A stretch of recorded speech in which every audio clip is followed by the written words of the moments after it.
Monggo.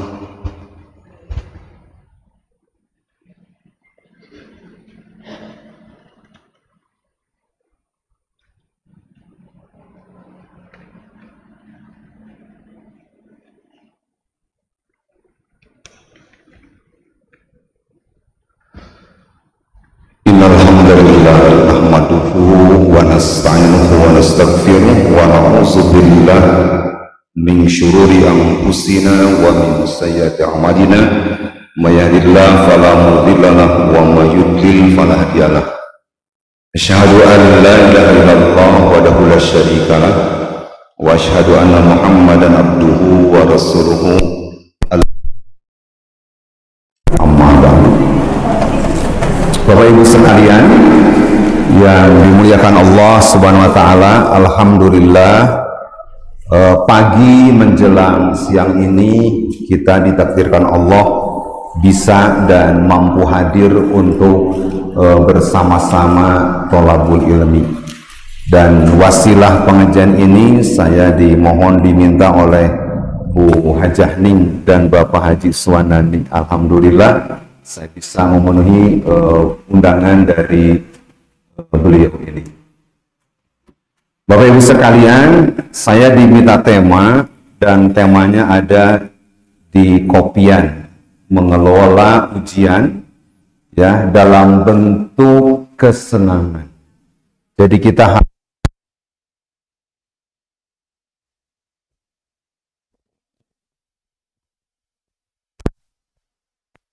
meraih rahmat Allah Subhanahu wa ta'ala. Kayaknya Bu Haji pintar ngasih judul ke saya, ngarah teribut nerangkeun pasca pemilu. Ya, kan sekarang sedang geger-gegernya nih ya, rekapitulasi suara ya setelah pencoblosan di tanggal 14 Februari. Ibu-ibu marilih ke kamar itu milihnya nyoblos gitu ya, mau ditaras tapi datang rahasia. Nah, cuma gini, belum ada yang dinyatakan menang sebagai presiden atau wakil presiden, belum juga ada yang kalah. Dan kita sering menyebut kalau pemilu itu antara kalah dan menang, itu paling gampang etak gitu. Sana elek sana menang kan gitu ya. Nah, jadi ibu-ibu semua, para bapak, belum ada yang dinyatakan menang atau kalah. Tunggu sampai 20 Maret. Itu putusan resmi KPU pusat. Itu sampai nanti tunggu 20 Maret. Nah, adapun kemarin kan baru hitungan dari quick count, non quick count, hitungan cepat, hari hitungan boyot.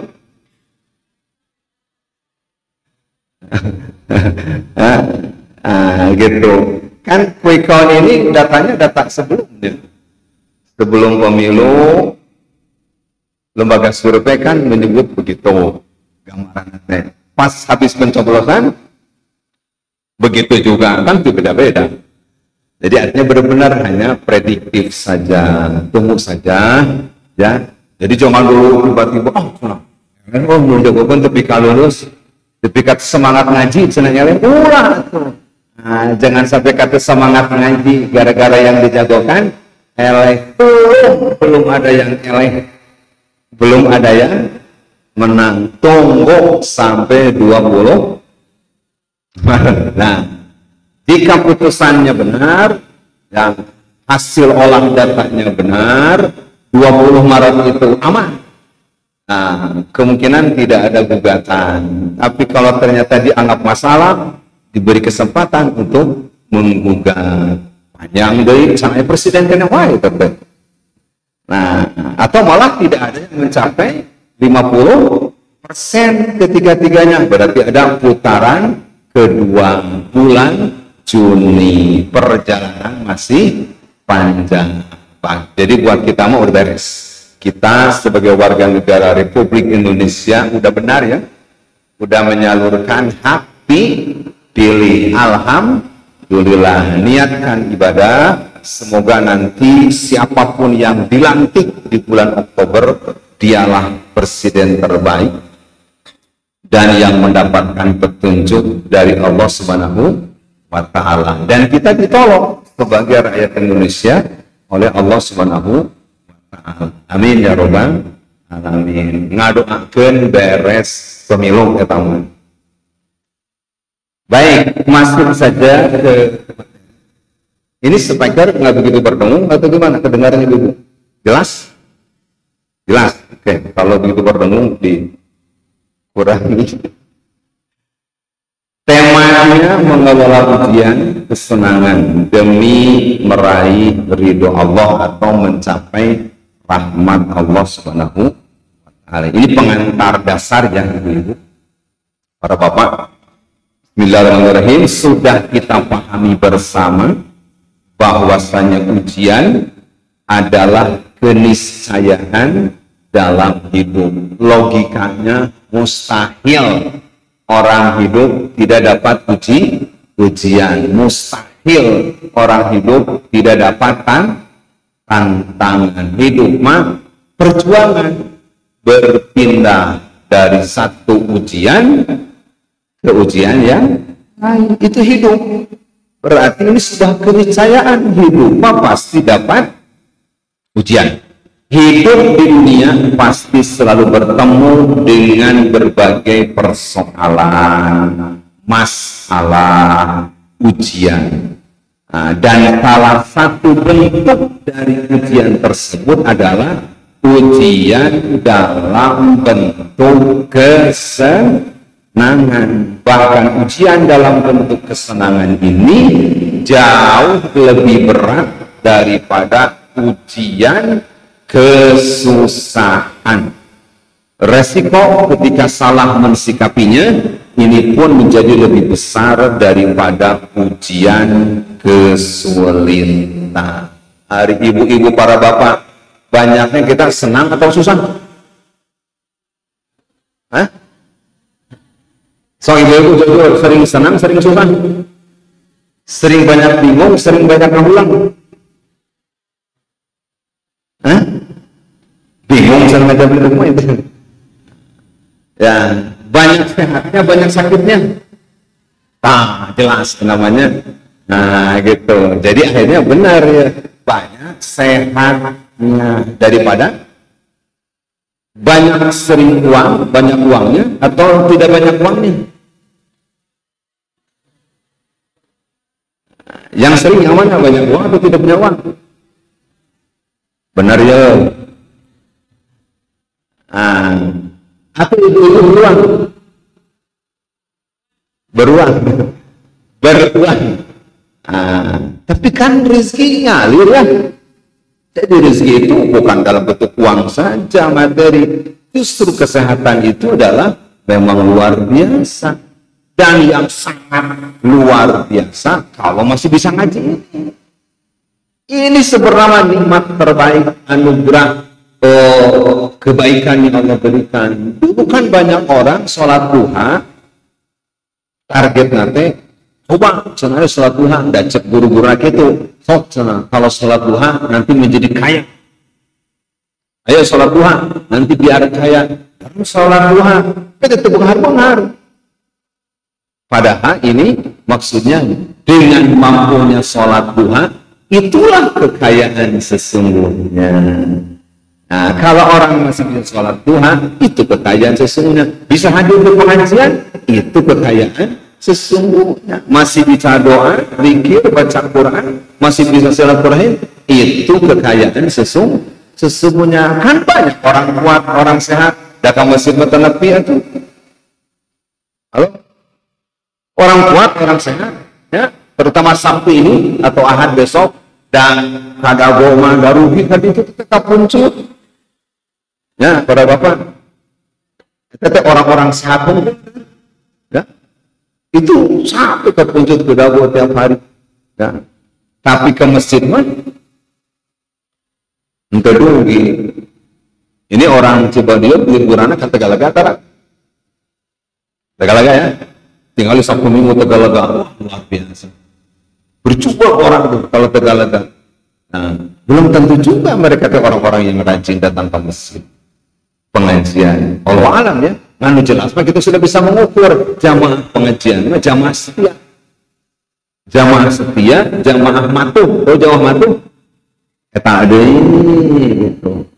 Eta ada ya. Tapi kalau ini Pak Haji, Pak Haji eta ada ya.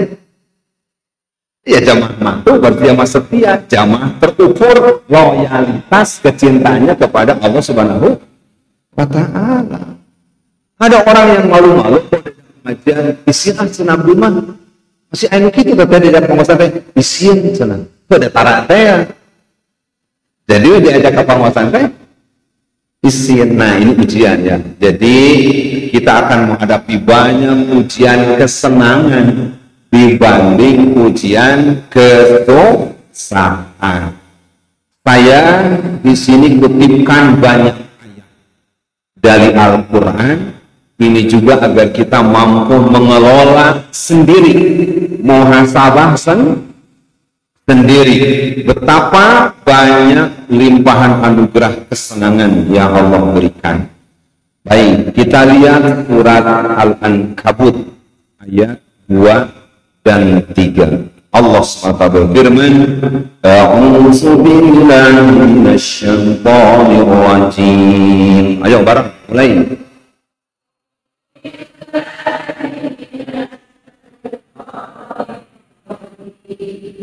Ahasiban nasu an yusrafu an yaqulu amanna wa hum la yuftanun.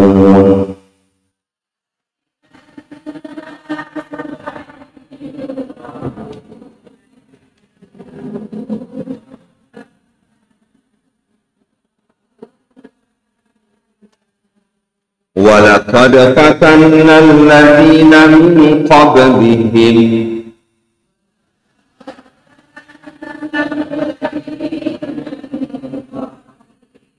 فَلَيَعْلَمَنَّ اللَّهُ الَّذِينَ صَدَقُوا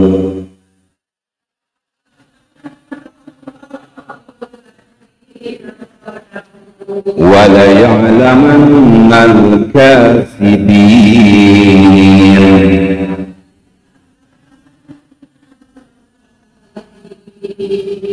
Apakah manusia itu mengira bahwa mereka dibiarkan begitu saja mengaku, mengklaim, mengatakan kami telah beriman, sedangkan mereka tidak diuji lagi atau belum diuji, dan sesungguhnya kami telah menguji orang-orang yang sebelum mereka, maka sesungguhnya Allah mengetahui orang-orang yang benar dan sesungguhnya Dia mengetahui orang-orang yang dusta. Al-Ankabut ayat 2 dan 3.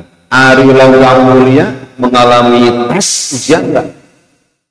Mas mengalami ujian? Iya jelas. Cuma ngetes emas asli atau emas tambang?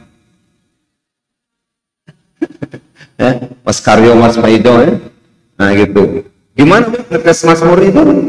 Disiram, dipanaskan, digodok atau disiram air rasa. Ini emas, mana yang bukan emas?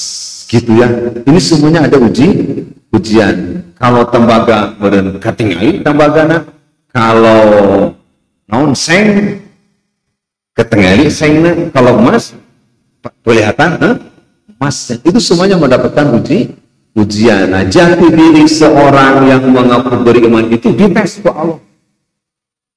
Tes kewajiban sholatnya, kewajiban doanya, zikirnya, infaknya, sedekahnya, kewajiban dia, kesadaran dalam bertolabul ilminya, itu menjadi bukti-bukti ujian. Sabar enggak ketika menghadapi ujian, apa kesenangan atau sifatnya susah. Orang dulu sudah banyak menghadapi banyak ujian. Berikut ini Ali Imran ayat 14.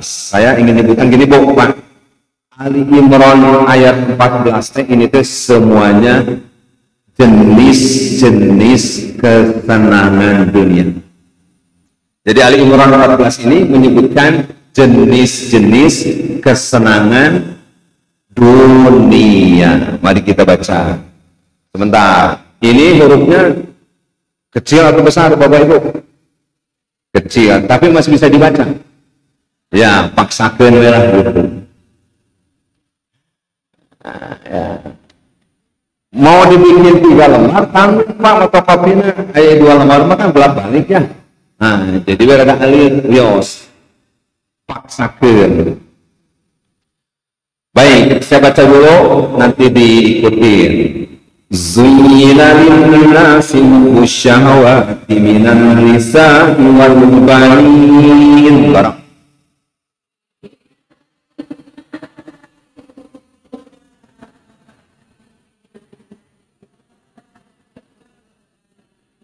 والبنين والقناطير المقنطرة من الذهب والفضة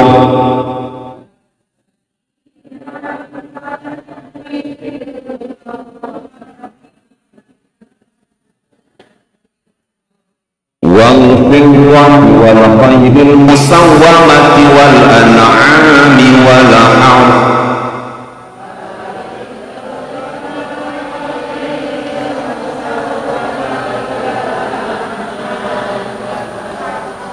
Dzalika mata'ul hayatid dunya.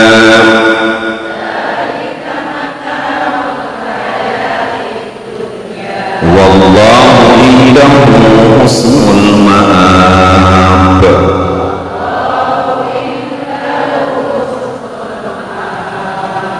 Dijadikan indah. Naon indah teh? Sae, naon sae teh? Bagus, tahun bagus teh saya indah dewai.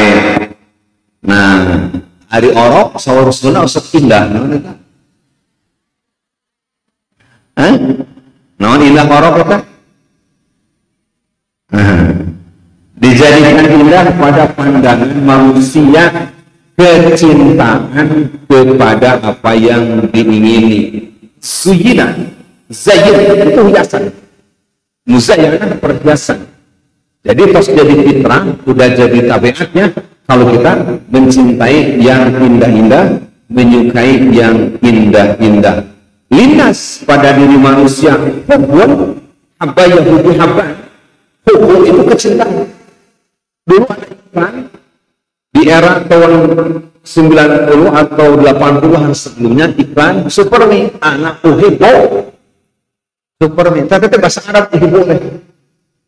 Uhibbo bahasa Arab, aku domir anak, aku menyukai Supermi. Nah, anak-anak ditanya oleh gurunya, "Hei, Agus, hobi kamu apa?" Futsal. Hobi, pertanyaannya, hobi kamu apa? Kata si Agus, pun, hobi teh bahasa Arab. Hobi itu bahasa Arab, pun. Ini hubun, hobi, hubus syahwat, mencintai syahwat. Naon ari syahwat? Gerak bakal keliru menjawab nanti. Apa itu syahwat? Tanya, dosa nafsu. Benar kan? Kita ngerjemahin syahwatnya bukan syahwat itu selera. Syahwat itu selera. Ya, yang diingini selera. Hubun kecintaan syahwat yang diingini. Jadi kalau bapak ibu senang keindahan itu selera, itu namanya syahwat.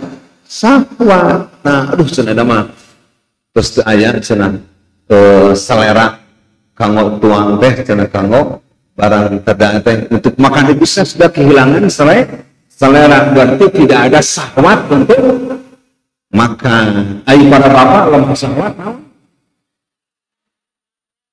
terjemahnya berarti lemah keinginan sakit itu kok aneh itu. Jadi syahwat itu selera atau keinginan. Jadi pertama Allah menyebut ada jenis-jenis keindahan yang menjadi selera. Satu, pria hubus syahwat minan nisa, kaum pria mencintai, menyukai selera kepada kaum perempuan. Sok para bapak resep ke kaum istri, jempe si bapak siene, ibu-ibu resep ke kaum bapak, piluan dan nggak jawab sami api-api. Nah, kita lanjut. Wal banin, syahwatnya itu, kecintaannya itu adalah kepada banin, anak-anak. Di sini adalah anak laki-laki. Kenapa tidak banat? Dalam bahasa Arab kalau disebut itu pria muzakkar, include di dalamnya perempuan. Berarti wal banat gitu. Terus juga anak perempuan. Cuma anak laki-laki di mata Arab tetap menjadi dominan. Bahkan orang Arab kalau diberi anak, istrinya melahirkan perempuan, dhalla wajhuhu muswaddan wa huwa kadhib. Dia marah, hitam pada mukanya, kecewa kalau punya anak perempuan. Bahkan dikubur hidup.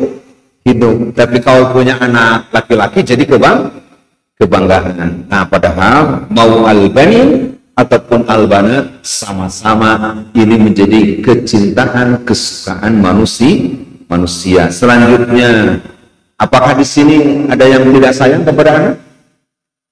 Halo, ada yang tidak sayang kepada anak? Pasti sayang anak. Anak kesgalene punya cucu, pindah sayang cucu. Jadi terus ini fitrah ya. Lanjut, wal qanatiril muqantarah, harta yang melimpah-limpah banyak. Jadi orang Arab untuk menyebutkan dalam tafsir al-malul kasir, Bapak Ibu ya, untuk menyebutkan al-malul kasir, harta yang banyak, ini sudah menjadi idiom orang Arab. Al-qanatiril muqantarah, harta yang melimpah-limpah, itu untuk menunjukkan al-malul kasir, harta yang begitu banyak. Tadi orang mah saliyab beh, non saliyab beh teh saya kabeh dirinya gitu. Nah, itu hebat bahasa Sunda. Nah, gitu. Atau ada dari bahasa tanahnya cenanya si bapak itu mah satungtung. Non satungtung teh sejauh mana memandang gitu. Nah, itu untuk menunjukkan harta yang banyak. Selanjutnya, harta yang banyak itu minat dahab, dari jenis emas, wal fiddati, perak, wal khaylil musawwamah, kuda-kuda pilihan. Nama lain hari ini alat transportasi. Kuda-kuda pilihan. Aya mobil merek kuda. Aya Mustang merek naon teh? Kuda kene. Ada Mustang, ada Jaguar, ada Kijang, nah itu kan nama-nama kuda pilihan. Kendaraan, wal peternakan, wal nas pertanian. Orang senang dengan peternakan, senang dengan perkebunan, senang dengan pertanian. Bahkan ada orang di Indonesia sering banyak dijuluki raja hutan. Maksudnya banyak menguasai hutannya. Ada yang salah tafsir. Ya, jadi banyak menguasai lahan di hutannya begitu. Ini kemuatan Allah dari kamataul hayat dunia. Bapak Ibu, ini adalah kesenangan dunia. Wallahu indahu husnul ma'ab. Tapi nanti pas kembali ke akhirat ada yang lebih baik lagi, yaitu surga jannatun naim. Apakah itu ujian? Apakah itu ujian? Istri ujian, suami ujian, anak ujian, harta yang banyak ujian, tidak punya harta ujian, menyisir harta sering teklah pilih kami. Menjelas dua anak lagi uji. Nah, lanjut. Kata Allah, kullu nafsin dha'iqatul maut.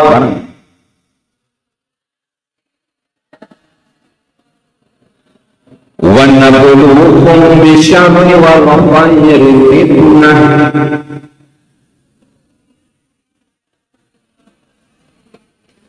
Wa wa ilaina turja'un.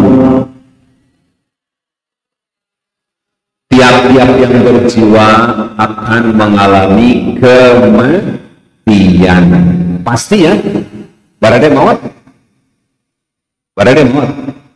Iraha.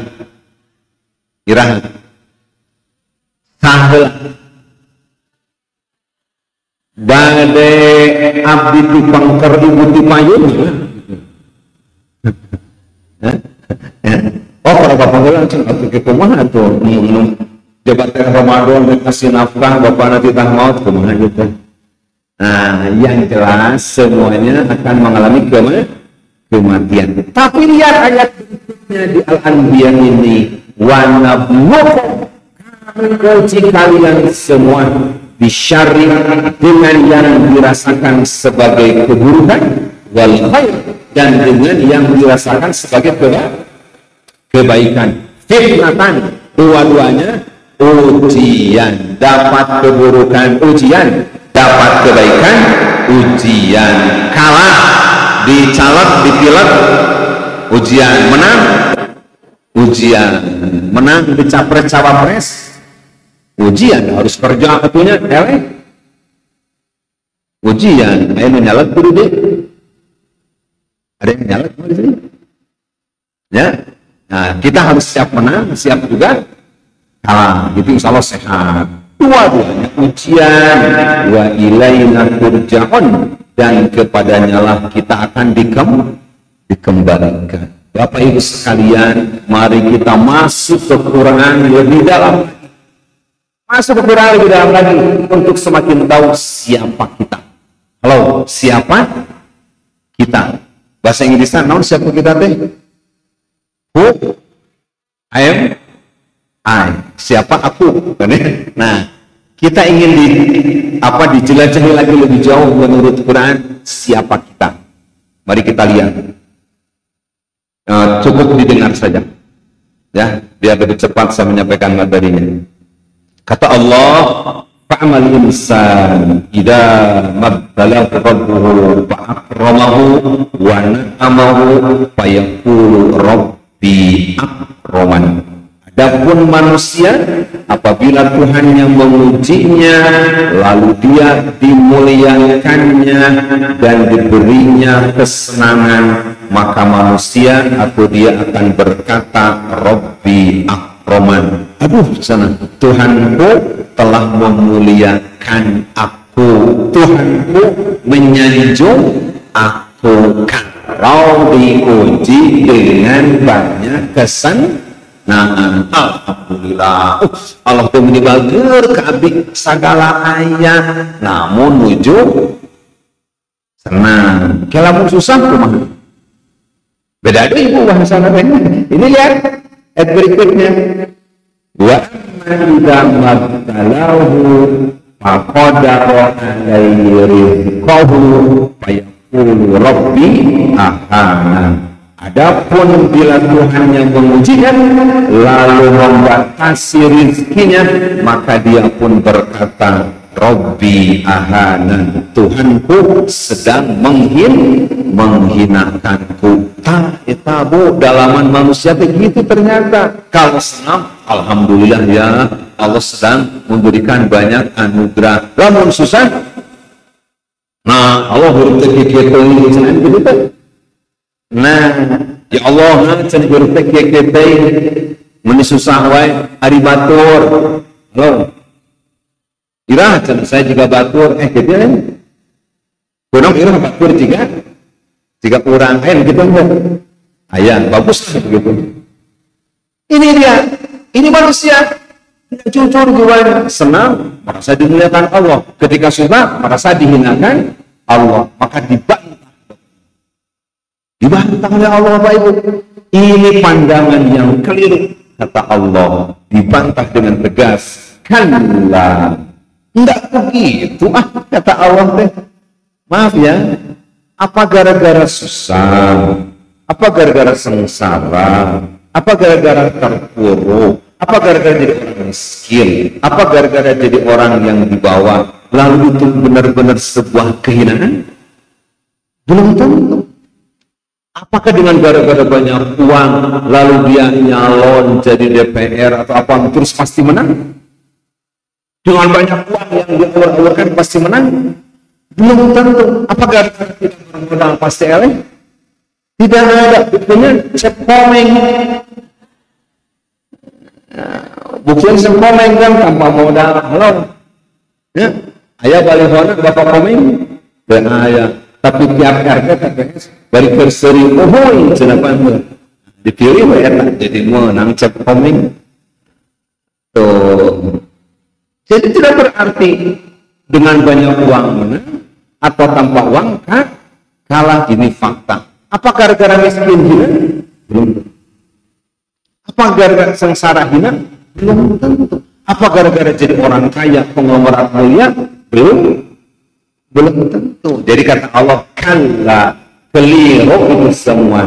Yang jelas kata Allah, bala tukrimuna liyatim, malah kamu cenah suka tidak memuliakan anak-anak yatim, bahkan kebanyakan orang ya wala ta'aduna ala ta'amil miskin, bahkan kebanyakan orang enggan membantu orang-orang miskin. Justru kata Allah wa ta'kuluna turasa aklan lamma, dan kamu malah banyak memakan harta pusaka dengan cara mencampur baurkan yang halal dan yang batil. Masih aya ustad ge anu ngajak ngabagi waris alim alasanna hukum Islam teu adil. Kok kenapa laki-laki dua bagian sementara perempuan sebagian? Konon katanya dulu ada alasan hukum waris sekarang samakan saja. Karena di Jawa Tengah, di Jawa Timur, katanya Pak Haji ya,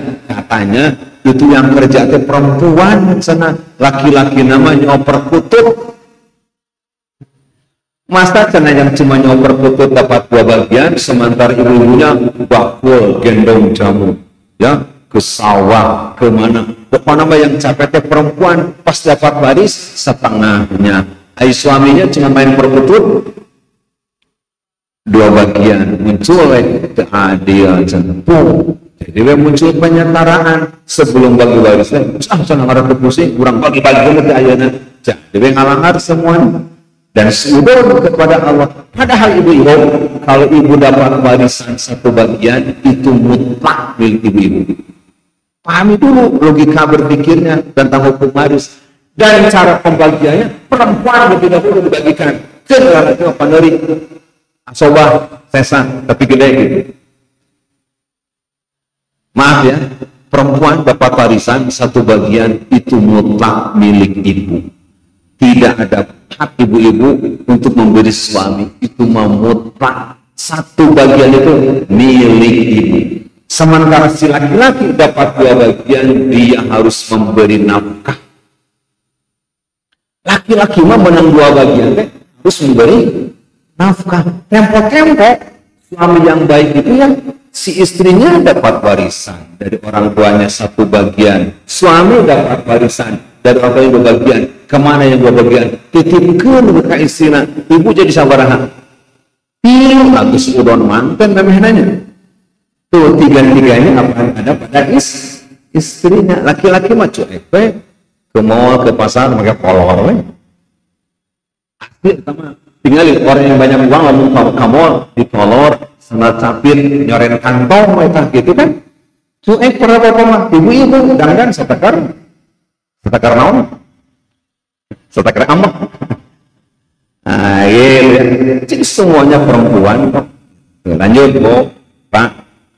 Lalu kata Allah di sini disebutkan wa tuhibbunal mala hubban jamma, dan kamu begitu mencintai harta benda dengan kecintaan yang berlebihan.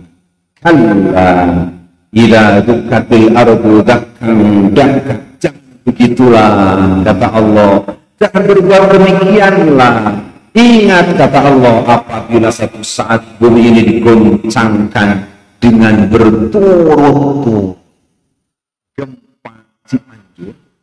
Masih ingat?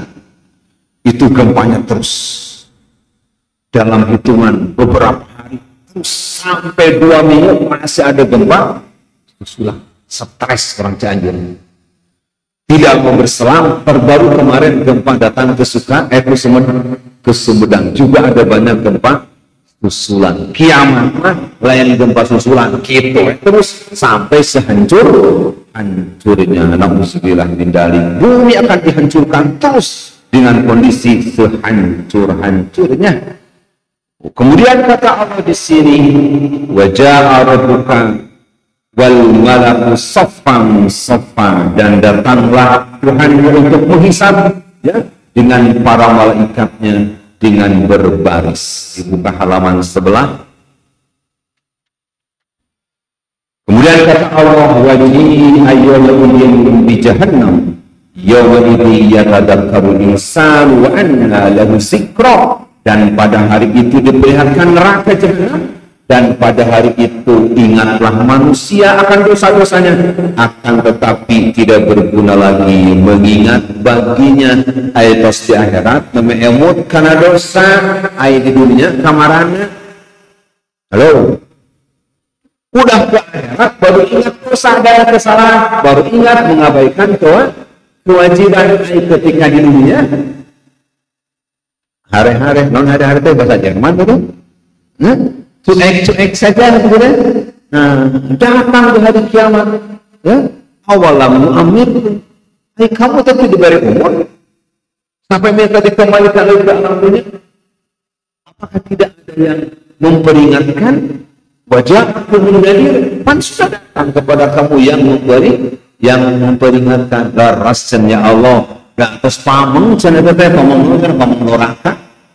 Maka kata Allah pun, udah palsuku agar hari ini juga sudah terlanjur gara-gara kelakuan kamu. Nggak ada apa, tidak ada yang diizinkan walaupun merengek-rengek menangis darah untuk kembali ke dunia, tidak ada.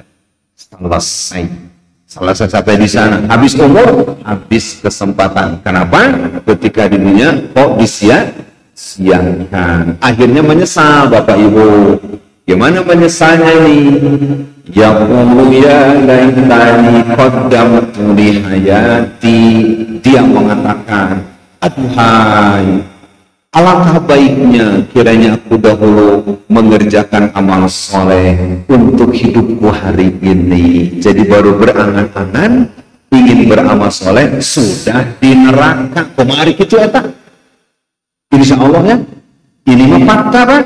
Insya Allah saya, para bapak semua, ibu-ibu semua sedang berproses mempersiapkan amal soleh. Kalau lihat pemandangan ayat ini, mereka mah di akhirat baru berangan-angan ingin beramal soleh. Kita mah sedang berproses beramal soleh. Coba kita lihat, andai cenah, alangkah baiknya kiranya aku dahulu ketika dunia menjadi orang-orang yang beramal soleh untuk hidup hari ini. Ada orang Pak, menit percaya bohong, akhirat macan tunggu ayat.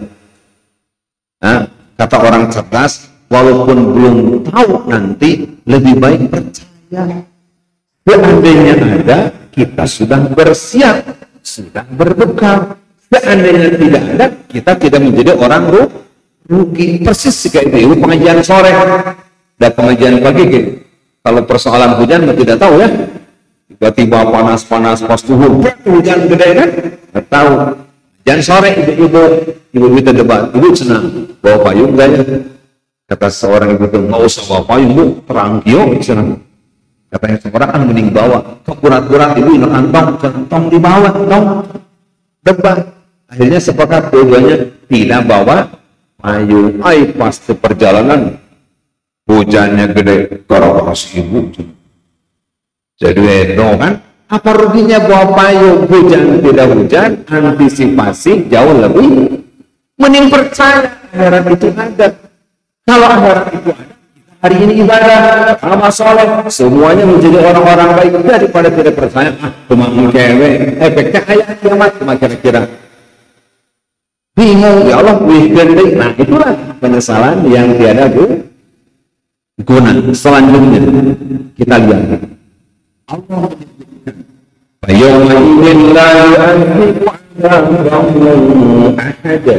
maka hari itu tidak ada seorang yang menyiksa seperti siksaan. Para jamaah sekalian, ini pengumuman dasar. Kalau hari ini saya lihat ke UGD ya, ada pasien seluruh badannya hampir 80% kebanjur minyak mampulang.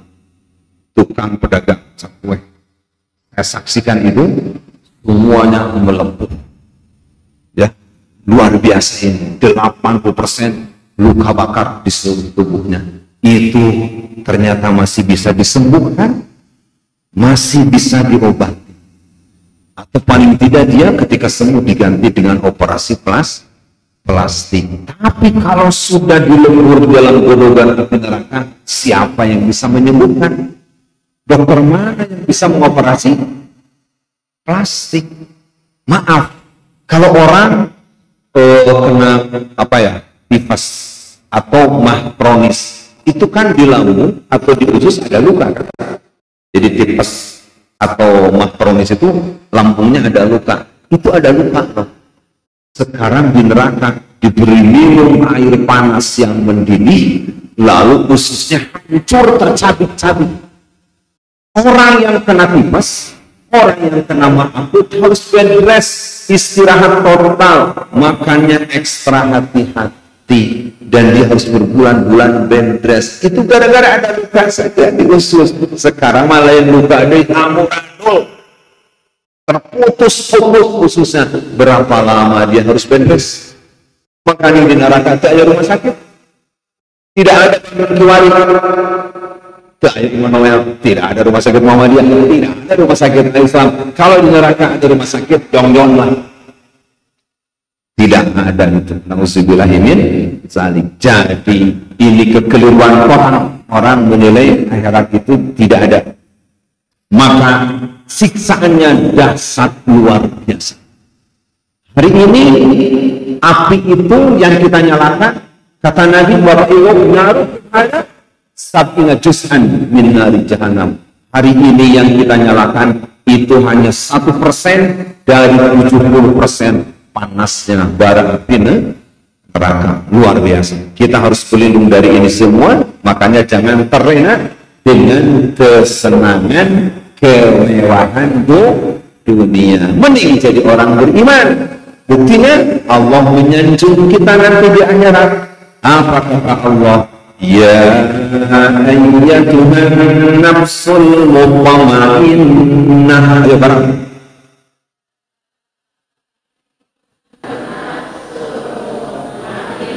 Wahai jiwa-jiwa yang tenang, kata Allah ya, irji'i ila rabbiki radiyatan mardiyah. Bareng.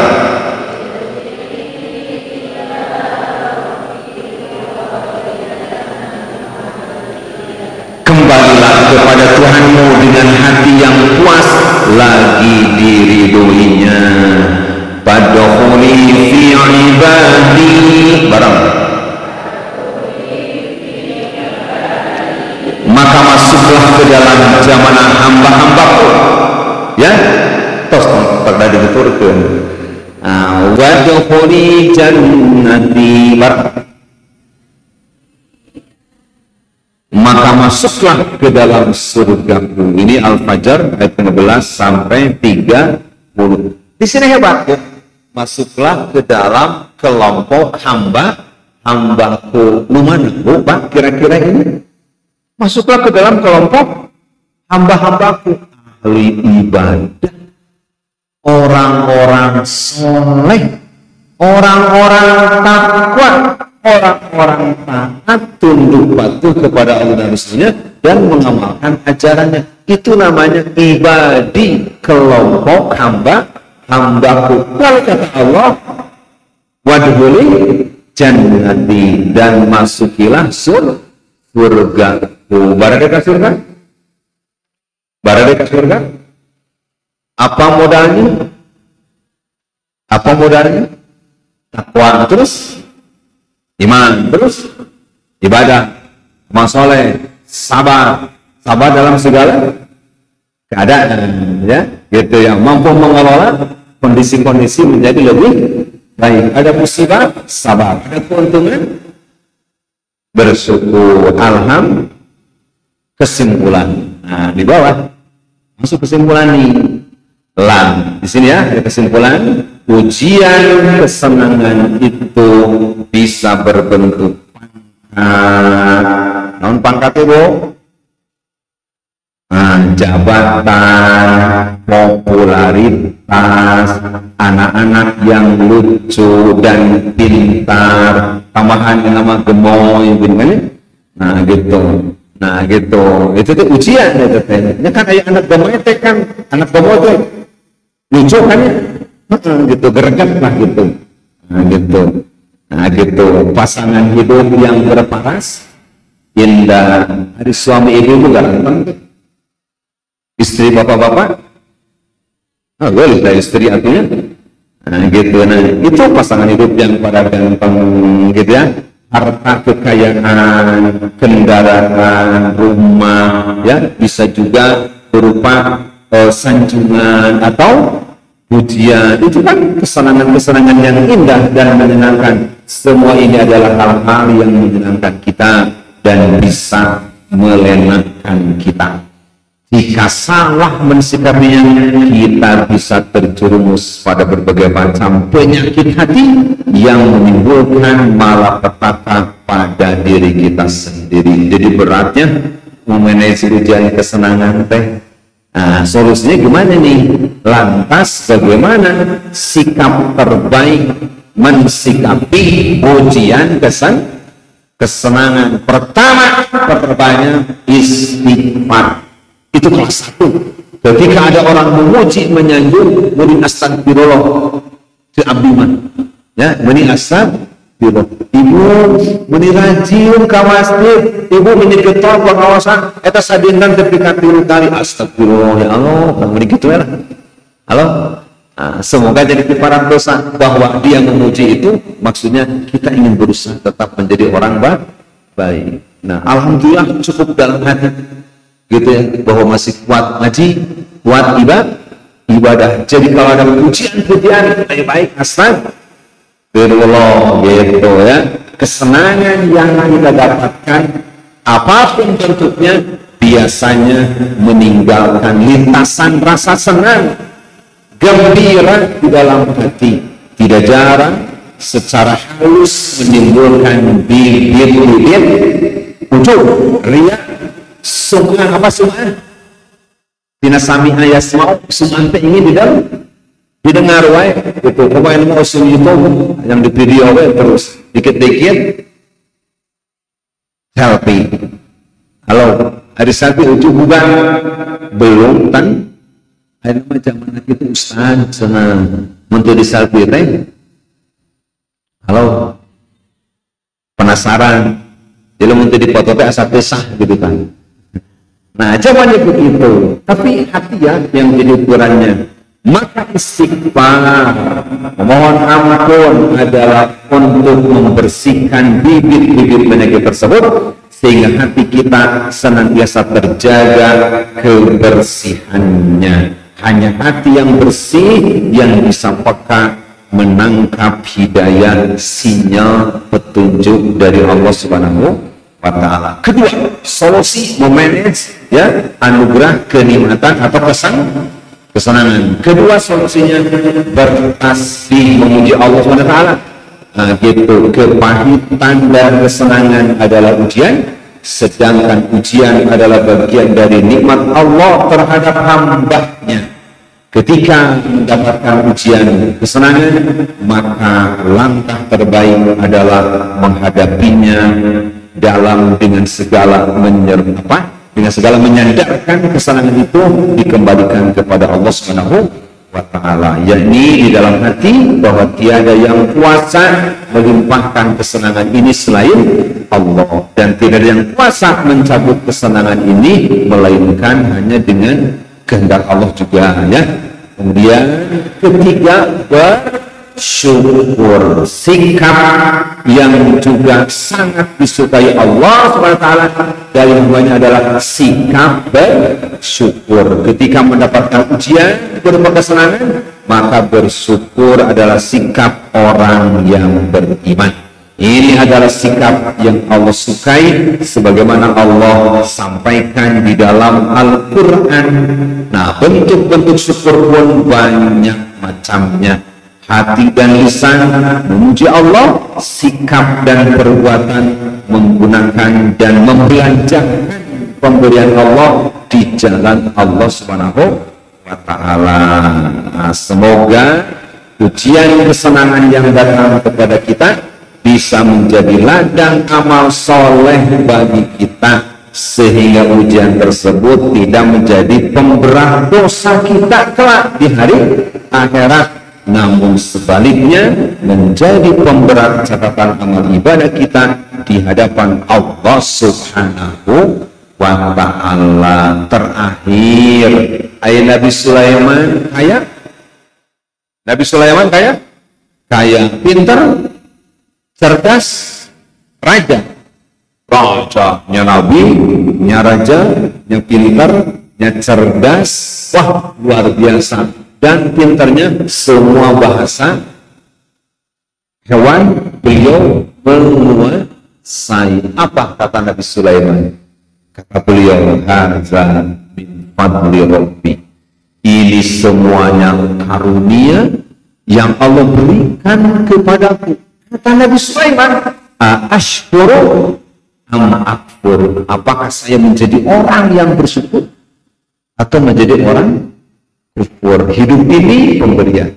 Apakah kita menjadi orang-orang yang bersyukur atau orang kufur? Nabi Sulaiman saja raja, nabi, orang pintar, orang cerdas, orang kaya, syukurnya luar biasa. Dan diabadikan dalam doanya, Rabbi auzi'ni an ashkura ni'mataka allati an'amta alayya wa ala walidayya wa an a'mala shalihan tardah wa adkhilni bi rahmatika fi ibadika sholihin. Ini versi ayat surat An-Naml, doa Nabi Sulaiman.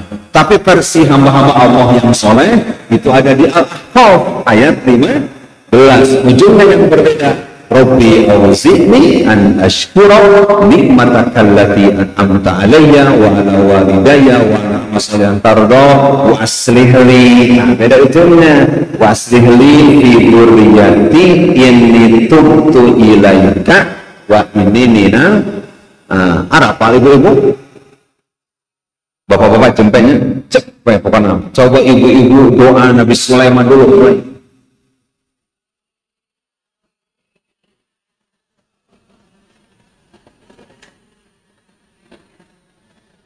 Terus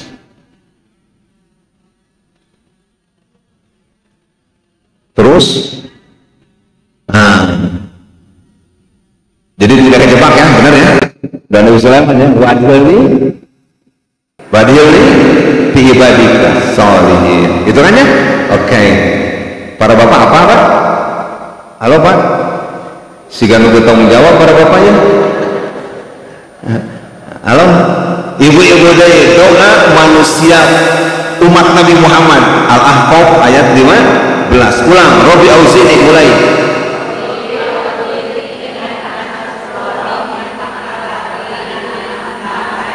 Wa ala walidayya, terus wa as.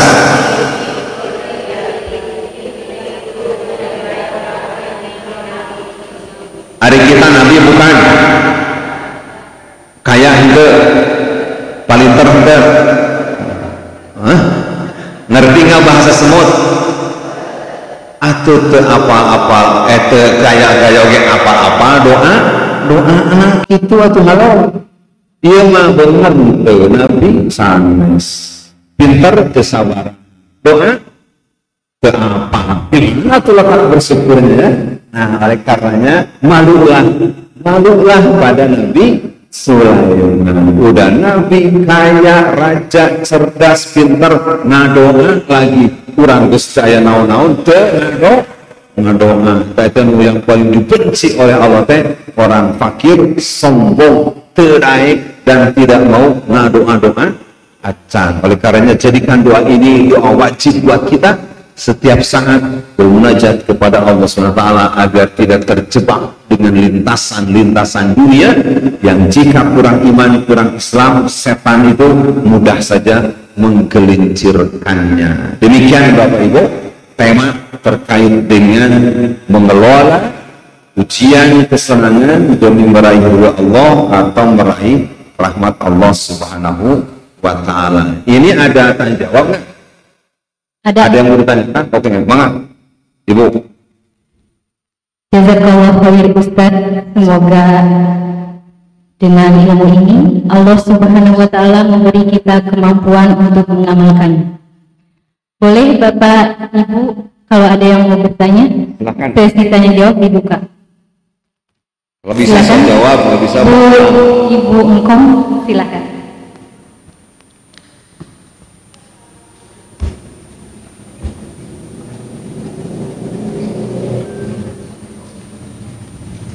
Begitu.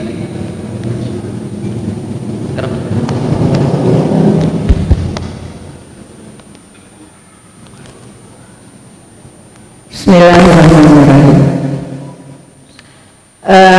Ustaz, dari ayat-ayat Al-Quran ini banyak menggunakan kata nabluukum dan yuftanun. Mohon dijelaskan perbedaannya atau yang mau dijelaskan kenapa ada dua gitu. Satu nabluukum, kemudian Yuftanun. Yuftanun, fitnah. Ya, yuftanun itu kan diuji. Ya. Terus nabluakum juga diuji. So, tarjamahnya ya. Baik. Tarjamah bahasa Indonesia itu ya seperti itu, Bu. Saya bantu dulu. Ada fitnah, ada bala ya beli balaan. Nablu kami uji. Fitnah juga ujian. Ini satu sisi keunggulan, kehebatan bahasa Al-Quran. Contoh lainnya, imam, pemimpin, amir, indah buat cabang Nurdin, amir, pemimpin itu cabang di Bolere. Nah, jadi imam, jadi imam, pemimpin, amir, pemimpin, roin, pemimpin, wali, pemimpin, nondenya, khalifah, pemimpin. Nondenya kan? Aulia jamak dari wali, wali pemimpin. Terus eta kalau kamu pergi bertiga, oh udah wali amir udah. Jadi ada 5 tuh, amir, imam, wali, khalifah, roin, itu semuanya masuk ke bahasa Indonesia pemimpin. Nah, fitnah ya itu artinya digosok, dipanaskan, lalu menjadi ujian. Bala yakni balaan itu juga ujian yang kena dan menghujam kepada hati. Jadi Quran banyak aja, Bu.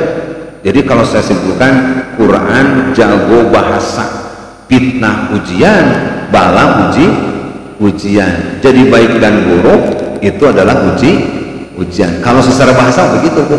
Jadi ini memang ada banyak ragam ujian ya. Jadi yang pira ya. Jadi ada musibah naon? Yang kena musibah itu terjemahan nanti. Kalau musibah mah asoba yusibu, isoba tadi yang kenanya bisa balaun, bisa fitnatun. Fitnatun teh memang ujian gitu ya. Balaun juga ujian. Nah, ini ahli bahasa Arab kita harus buka jauh sedikit banyak perbedaan apa itu fitnah, apa itu bala. Hanya dalam bahasa kita mah dua nama ujian. Balaun azim, ujian besar. Fitnatun kubro, fitnah yang besar. Jadi kesemuanya, Bu, banyak ujian, apakah baik dengan fitnah ataupun bahasanya bala. Begitu, Bu Haji, ya. Terus musibah itu ya kena Bu, yang kena. Nah, tapi tidak juga berarti gara-gara kesalahan atau gara-gara tiba-tiba, tapi sah-sah saja, tapi orangnya sah-sah saja Bu, berpendapat atau berpandangan. Ya memang sah-sah saja, tapi pada dadakan pada itu tetap ujian gitu. Hari jadi orang kaya ngadadak atau kumaha eta? Proses kan? Oh gitu ya, proses tetap orang kaya teh tiba-tiba gitu ya, langsung akhirnya teh proses. Nah jadi apa itu juga bab datang tiba-tiba? Enggak lah, pakai proses. Sama aja, sama-sama diuji, baik proses atau tanpa proses gitu. Hanya tapi ingat ya, teguran itu datangnya sifatnya Allah memperhatikan manusianya. Itu kenapa Allah itu ditungguan berang penting can istighfar wae itu jaminannya. Nah itu Bu, jadi dilihat juga kapan ini orang istighfar. Allah teh tengadah di siang hari tangannya lihat tuba musulail eta cenatan bermaksiat mudarat di malam hari ditunggu oleh Allah, lempar tangannya terbuka di siang hari tobat. Para pelaku maksiat di siang hari ditunggu oleh Allah, terbuka lagi innallaha yabsutu yadahu bilail liyatuba muslimun nahar, dibuka lagi tangan Allah lebar-lebar untuk memberikan ampunan para pelaku dosa di siang hari. Tobat wae. Oh ini karena disintrek gitu Bu. Nah, dari disintrek kunaon? Ada cara Allah nyentil gempa, angin peting beliung, hujan besar sampai banjir, dordar gelap. Kang Ustaz Man barusan bercerita efek petir itu ternyata ngeganggu speker listrik dan sebangsanya. Ada juga gunung meletus, itu teguran kalau manusia tidak sadar wae gitu ya. Nah, jadi alam ini Bu, para bapak, alam ini adalah semuanya tentara Allah. Walillahi junudus samawati wal ardh. Catat baik-baik. Manusia tidak sadar, ada gempa, ada longsor, ada banjir, ada gunung meletus, ada angin peting beliung, dan yang terbukti 3 tahun ya kita kemarin COVID itu juga adalah tentara Allah yang ada di langit dan di bumi. Semuanya ujian gitu Bu ya? Sama kok, semuanya uji. Oke, itu mungkin jawabannya. Kalau tidak puas nanti cari-cari baca sendiri jawaban. Silakan Ibu MC, masih ada yang bertanya?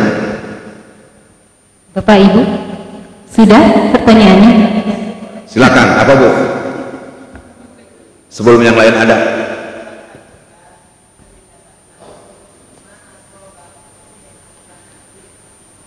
Ya. Betul.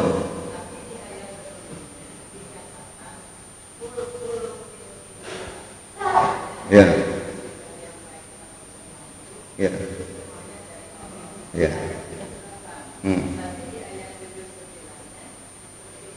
Siap. Saya beri contoh aja. Kita beri contoh. Ketika seseorang usahanya sukses, sebut saja kalau di Rahma bertani berkebun sukses. Abdi mah yeuh pangna bertani sukses tehnya pare kebun teh da tiap pengi keluar cenah. Air selalu diperhatikan, hamanya disemprot. Jadi kalau dia sukses, saya mah da aturan kajen kurang tidur cenah, puting-puting digebahan cenah beuri teh. Jadi kan berhasil seperti ini. Jadi ketika dia sukses, dia mengklaim saya atuh halo. Tapi begitu gagal panen, aduh cenah mah kersanding Allah kumaha tah? Gitu. Jadi ketika dia sukses saya pas musibah kersanding Allah. Jadi ke Allah teh nuruh biang kerok musibah. Itu contoh ya, contoh Bu. Jadi maksud Allah, segala sesuatu yang datangnya dirasakan buruk dan itu keliru, cobalah analisa. Jangan-jangan kesalahan diri sendiri, karena Allah tidak pernah mendatangkan keburukan. kebaikan yang kamu terima itu datang dari Allah, tapi gara-gara kamu error melakukan kekeliruan, ya coba saja muhasabah, pasti datangnya dari diri sendiri. Contoh, ibu makan seblak, sambalnya level sabaraha? Makan seblak, sambalnya level berapa? 10. Dari menyalahkan ke Allah, ya Allah, nah abdi jadi patuangan sorote eta seblak sabaraha ladana. Nah itu maksudnya. Jadi kamu musibah sakit perut, tabongan eta nyeblak sambalna. Dati Allah mah teu aya awon, ya. Makanan apapun jika dikonsumsi dalam wajar, kadarnya benar, insya Allah, dan tubuh masih siap. Tapi aya level 12 mah ya atau sanwe. Nah jadi maksudnya coba muhasabah, ini kenapa sakit perut? Oh pantas tadi teh seblak lada taeta. Itu musibah yang kamu rasakan itu datang dari kekeliruan dari kamu sendiri. Tapi pada akhirnya apapun yang menimpa pada diri kita, baik menyenangkan atau tidak, hakikatnya memang kehendak takdir daripada Allah. Begitu. Jadi akhirnya walaupun kita mendapatkan buruk gara-gara salah sendiri, dak qadarullah kedah alaman gitu. Jadi akhirnya dirangkum oleh Allah, toh semuanya juga datang dan ujian dari Allah. Walau kekeliruan kamu sendiri teh penyebab biang kerok mendapatkan musibah. Gitu kalau dikompromikan. Gitu dari penjelasan Quran. Nah gitu Bu. Nah itu. Jadi biar kita semakin yakin. Oke. Ada lagi yang mau bertanya Ibu? Oh Ibu. Para bapak balagur ya.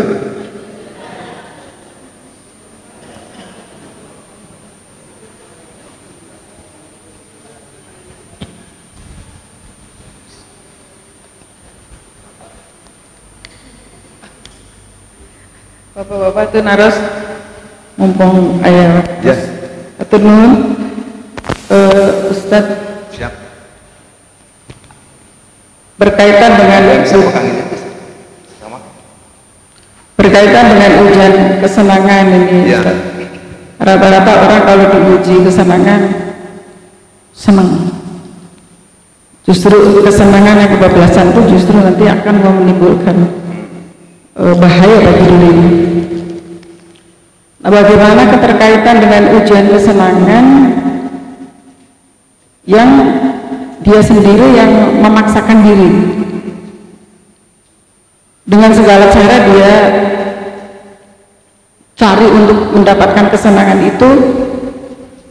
Nah, yang seperti ini bagaimana Ustaz menyikapi? Ya katakanlah orang ini kemudian sadar ataupun tidak, tetapi pelajaran juga bagi kita.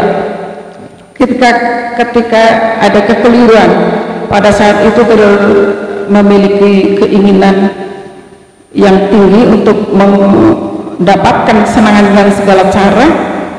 Lalu bagaimana kalau sudah terlanjur dapat seperti itu, bagaimana menyikapi kemudian seperti kasus yang sekarang saya untuk jadi presiden dengan segala cara dan sebagainya, berbagai hal di dalam kehidupan itu. Ustaz, jadi bagaimana mensikapi supaya kita tuh selamat, baik mencegah maupun jika sudah mendapatkan. Terima kasih Ustaz. Di satu ayat yang lain, kalau Allah itu tentang rizki aja ya. Allahu yabsutu rizqa wa yaqdiru lima yasha. Allah itu meluaskan rizki ya dan menyempitkan. Walau basatallahu rizqa labaghaw fil ardh. Maka kalau keran rizki ini digelontorkan begitu saja, manusia rusak semuanya. Itu hebat ayat. Allahu yabsutu rizqa lima yasha wa yaqdir. Allah lah yang menyempitkan dan meluaskan rizki seseorang. Seandainya rezeki dibuka tanpa batas, labaghaw fil ardh, manusia